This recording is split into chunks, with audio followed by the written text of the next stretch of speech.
I want to start with a story that I shared actually last April as part of my candidating week. So this story will come back to some of you, but for others of you, it will be brand new. I was raised as a humanistic Unitarian Universalist by parents who were staunch atheists. And I spent many hours when I was young sort of debating my friends, often believing Christians. I would debate them a little obnoxiously on my part about, the foolishness of believing in the existence of God. So when I was in college, my sophomore year, I lived in a triple, and one roommate was a Baptist and the other was a United Methodist, so this was, right up my alley. So one day we're in the dorm room, and it was just the Baptist roommate, Julie, and me. We were there, and so I was debating her, of course, as usual, and I thought I was being very clever and dramatic. I was 19. So I said, if there's a God, and if God wants me to believe in him, why doesn't he give me a sign? Why doesn't he give me a sign right now? In fact, why doesn't he just give me a call on the phone? And I pick up the phone with dramatic flourish, and I say into the receiver, hello, God? Imagine my surprise when I hear a voice saying, Lara? The feminine voice on the other end of the phone was the other roommate. It was the United Methodist, Allison. And so, of course, what had happened was, by coincidence, just at that moment, she had called just at the instant I picked up the phone. So before the first ring had even sounded, there she was. So it wasn't God, it was just Allison. And a funny coincidence. Or was it?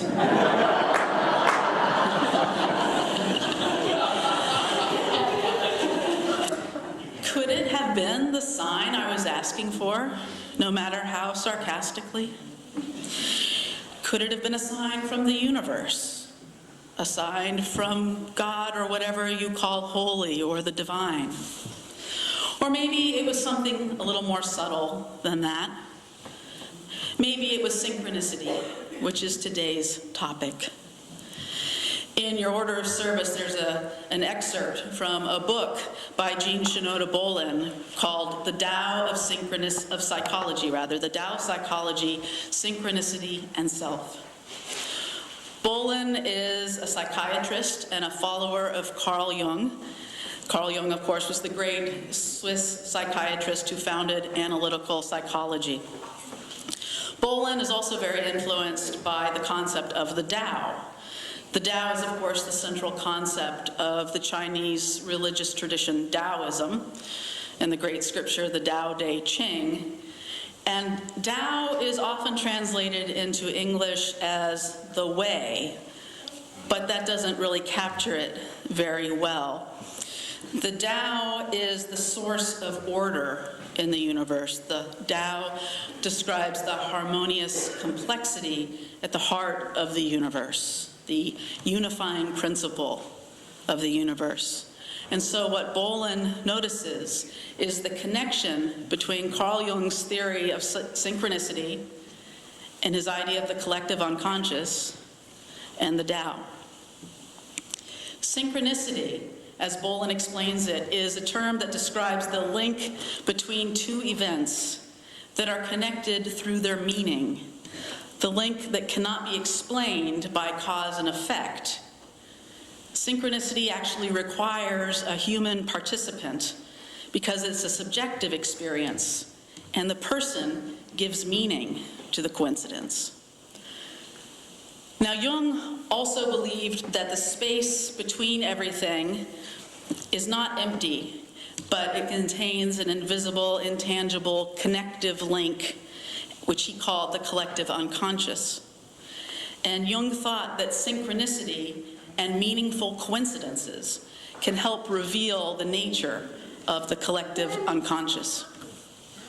So Jung was fascinated by meaningful coincidences, or what you might call synchronistic experiences.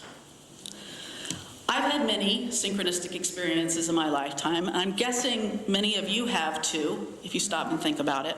Yeah.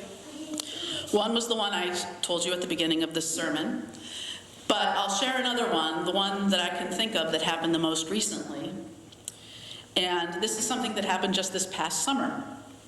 I was visiting my childhood home in central Pennsylvania, and I was walking through the old hometown, and I got a few blocks away from the house that I was raised in, and a middle-aged woman stepped out of her front door. And I thought to myself, oh gosh, I think that's Sam's mom. And Sam was somebody I had gone to school with. I'm changing the names here for the sake of privacy. So I thought to myself, I think that's Mrs. Schmidt, Sam's mom.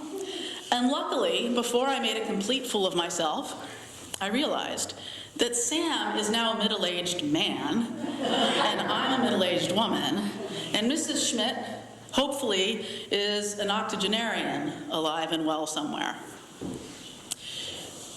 The more interesting part of the story is what happened the next day. The next day, I went to a town grocery store to pick up a couple of things, and I'm in the checkout line, and a couple of people ahead of me is this older woman, and she looks familiar. And I hear the cashier addressing her, and it's Mrs. Schmidt,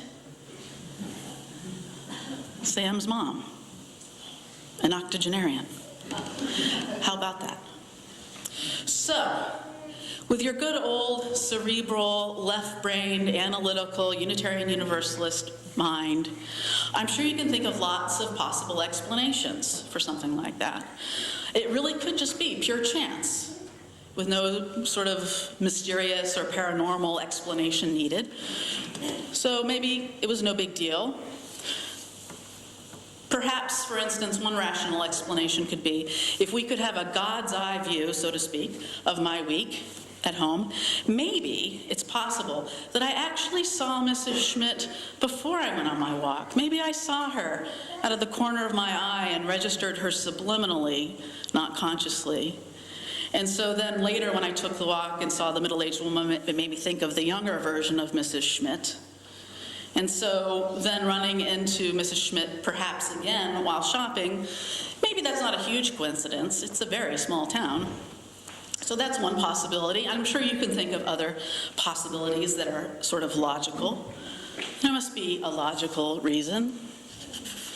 And there could be. But maybe we too easily dismiss the right side of our brain.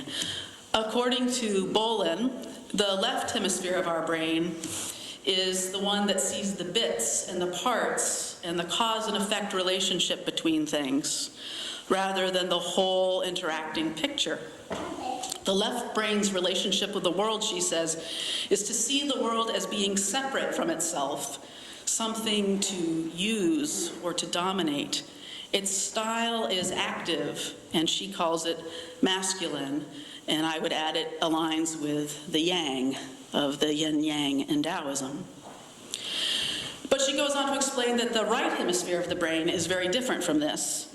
The right hemisphere, she says, knows with intuition what the totality of a picture is, and also experiences a sense of what something has emerged from and what it may become. The right hemisphere, she says, compares with metaphor rather than measurement. Its style she calls receptive and reflective and feminine, in her words. And this would align then with the yin of the yin-yang in Taoism.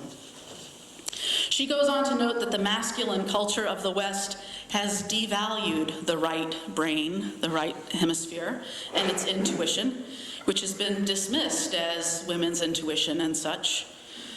Western civilization, she says, has thus allowed the left half of the brain to devalue, repress, and dominate the intuitive perceptions of the right half. Jung's ideas about synchronicity remind us to use our whole brain, to value the intuitive insights of the right hemisphere. There is something compelling about coincidences and the idea that they could be meaningful, at least sometimes. As Bolin writes, when we accept the idea of synchronicity, every unusual event invites us to pause and reflect. Apparently, one of Carl Jung's favorite quotations on synchronicity was the one that you heard today in the brief excerpt in our story for all ages from Lewis Carroll's Through the Looking Glass, when the White Queen says to Alice, "It's a poor sort of memory that only works backwards." Now, if my memory had only been working backwards that week, for instance, maybe I would have run into the older version of Mrs. Schmidt in the grocery store one day, and then the next day I would have seen a middle-aged woman that reminded me of the younger version of Mrs. Schmidt. But for some reason, my brain was working in both directions that week, forwards and backwards, and I seem to have remembered Mrs. Schmidt forwards, so to speak. So when I saw Mrs. Schmidt in the grocery store, I did a double take and smiled to myself. But synchronicity forces me to sort of think of it as potentially something more. It invites me to pause and reflect. What could it mean? Well, Sam and I weren't particularly close. In fact, Sam was one of the few people in my high school that I really didn't like. That's partly why I changed the names. And he's not on Facebook, so it's not like I've seen him on social media recently. But I have on Facebook, Facebook friended many old school friends or acquaintances, really. And I'm often struck that sometimes on social media, the people I really resonate with the most and connect with the most are people I barely knew in school and didn't connect with in school. And sometimes people I was pretty close to, I don't connect with them now at all. So could this coincidence have been my right brain's way of telling me to tune in to the yin and yang and know that, as Taoism tells us, everything contains the seed of its own opposite? And maybe intense connection contains the seed of indifference. And maybe indifferent relationships contain the seed of intense connection. Maybe. It's one way to think of it. But, I know that you're not necessarily convinced of the concept of synchronicity. Maybe the coincidences I've described today in your mind don't deserve this much analysis. And maybe you're right. And maybe I'm making way too much of all of this, which might be basically nothing. But that's okay. I'm not really trying to convince you of the truth of synchronicity or the collective unconscious. Because whether or not these ideas are scientifically sound, they still have real value. Because if you think about coincidences and what they might mean, you can get something from it. So if we stepped back from Carl Jung to his early mentor, Sigmund Freud, Freud believed, of course, that dreams have meaning, and that you can learn a lot from interpreting and analyzing your dreams. So that when you have a dream, your subconscious mind is trying to tell you something. And I'm guessing that most of us do believe that there's something to that. So often you'll have a dream, and it's relatively easy to interpret what it might mean if you think about it. In a similar way, why not analyze coincidences? Why not let your intuition help you learn deeper truths? So even if synchronicity is a fiction, the power of the subconscious mind is real, and so we can still use these thoughts. So if I think of my experience with Mrs. Schmidt as though it were a dream, it stops being about Sam and Mrs. Schmidt at all. If I think about it like a dream, it's about me and my mother. In my mind, my mother is frozen in many ways as that super competent, super fit, super active, super healthy woman, middle-aged woman that I grew up with, who never needed any help from me, but I sure needed her help. But the synchronistic episode with Mrs. Schmidt reminds me to tune into the realities of now, shake myself, and see that my mother is now older.